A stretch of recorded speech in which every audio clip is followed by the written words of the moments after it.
Morning. This is my new Extreme Country Dig Cepek tyre. It's a mud terrain. This is the tyre that I plan on putting on my new, my not so new Jeep.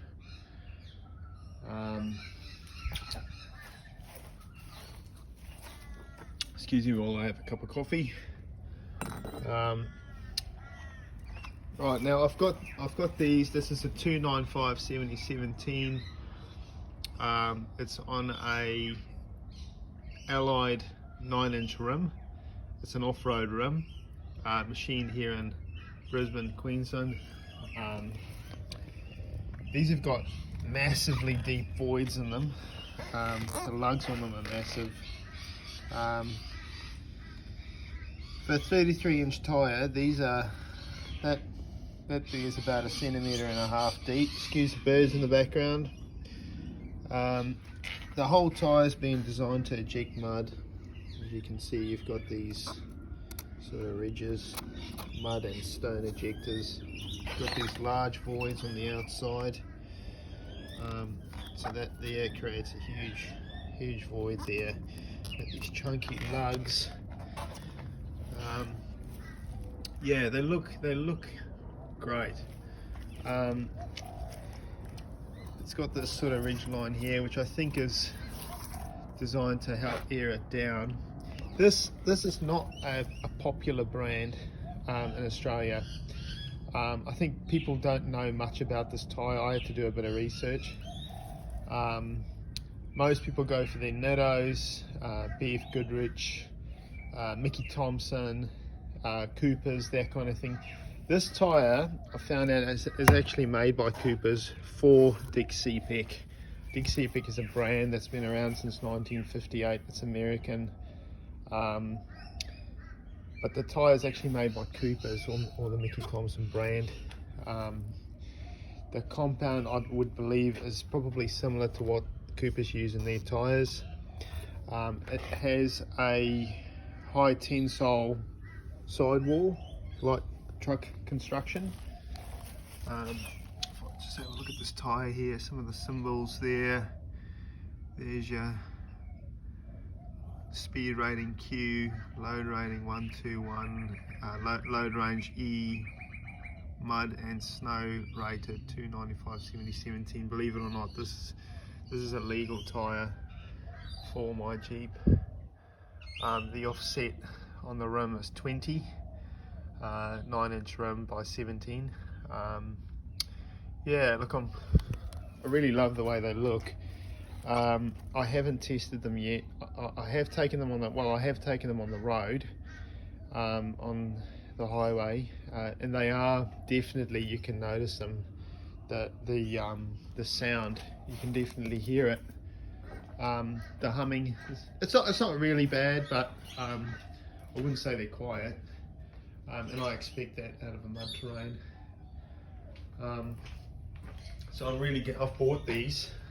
They have a little bit of poke to them.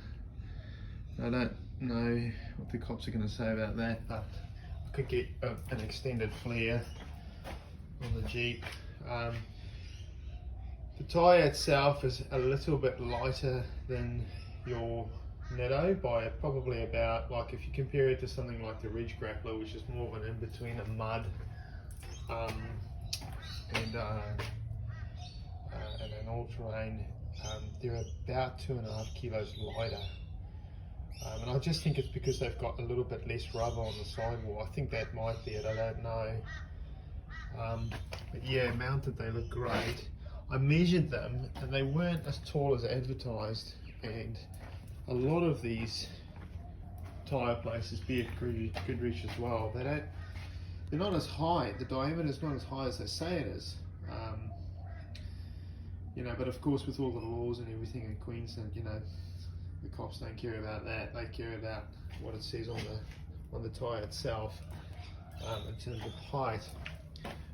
Sorry, I'm rambling on a bit now, but I took him in the wet yesterday, and I thought it was raining a fair bit, and I thought, great, this is an opportunity to sort of test them. So I took them to the lights, a couple of sets of lights, and really put my foot down. My Jeep's got 456 gearing, so I can get some good torque to wheels if I want to. And I spun them a bit, but they didn't spin too much. And it was really wet. It was raining quite hard. And I took off like a bullet, but the Jeep does have a system that picks up on tyres spinning, obviously. So I got moving quite quickly after that. But I'd say for cars that, or 4x4s that don't have a system like a limited slip diff or something like that, you probably notice it a bit more. And I don't think that their braking in the wet's going to be too good. But it's not bad. It's definitely not bad. It does have a bit of siping on it, as you can see. But I don't think this is going to be nearly as good as like maybe the Falcon Wild Peak all-terrains that I had or have. This is going to be more like my play off-road tyre. I want to go bigger again at some point, but this is sort of something that I can still drive on the road. So I'll definitely be taking them off-road and giving them a beating.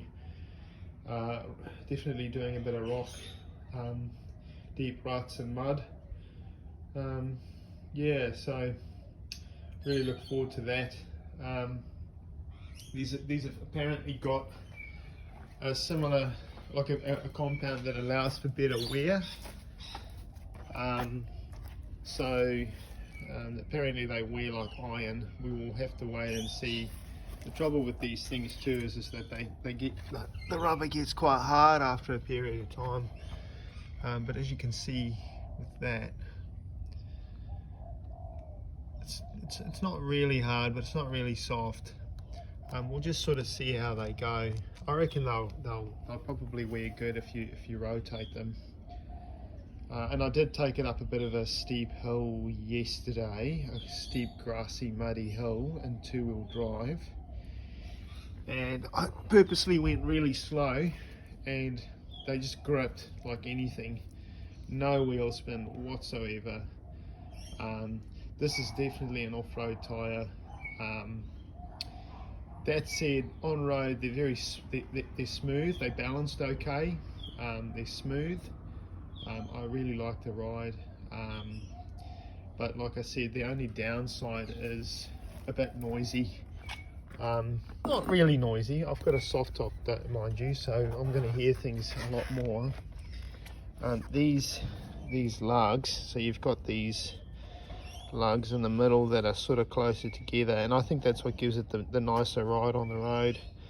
And then on the sides here you've got these massive lugs, and that's just going to bite into like dirt and mud. So you can take these guys into the Glasshouse Mountains and maybe across some dirt tracks here in Queensland, and I reckon they'll do just fine. Alright, well anyway, that's my initial review, and I'll come back for an update at a later stage. But yeah, I'll give you another look if you're interested. That's what they look like on my Jeep. Very similar to a Cooper STT Pro. That's a tyre that I really like. Yeah, kind of similar in a way to a Mickey Thompson, I guess. The Mickeys are probably better though. This tyre cost me under $400 per tyre, and so yeah, I got them sort of quite a bit cheaper than I would have another tyre.